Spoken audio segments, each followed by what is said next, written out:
Mi sono un po' stupito del perché, tra l'altro premetto che a Parigi i vigili del fuoco sono militari, solamente in quella città, non abbiano usato stranamente un elicottero antincendio, sia di tipo medio come i nostri, cioè come gli AB412, oppure un elicottero antincendio che abbiamo noi nei vigili del fuoco, che sono gli Sky Crane.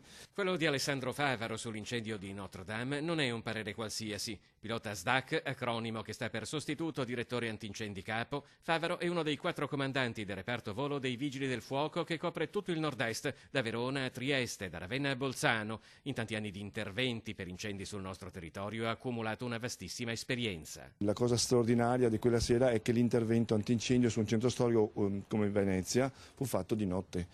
Invece l'incendio dell'altro ieri di Notre Dame è avvenuto durante la luce diurna ed è un po' stupefacente che i francesi giustamente abbiano detto di non usare i Canadair, perché un Canadair che lancia una bomba d'acqua di 7 tonnellate farebbe dei danni. Favaro è stato insignito di una medaglia d'oro al valore civile per l'intervento proprio con l'elicottero che fu usato alla Fenice nel gigantesco incidente stradale che lungo la A4 a Cessalto provocò 14 morti e un centinaio di feriti, coinvolgendo 250 vetture nel febbraio 2003. L'elicottero impedì l'esplosione di un camion di idrogeno e che le fiamme si estendessero alle persone ferite rimaste incastrate tra le lamiere. A Parigi stupisce l'assenza di un elicottero. Questo elicottero a cui mi riferisco si chiama Sky Crane e venne usato a Venezia nell'incendio del Mulino Stucchi che avvenne nel 2003.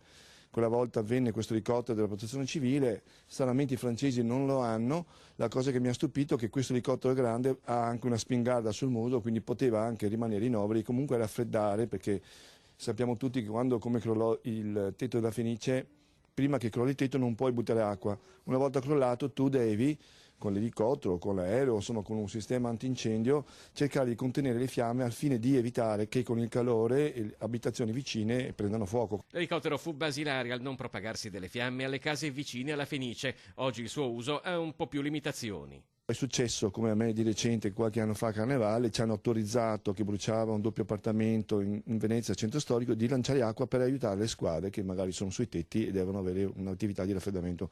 In quel caso là, se ci autorizzano e se ci chiamano, allora operiamo.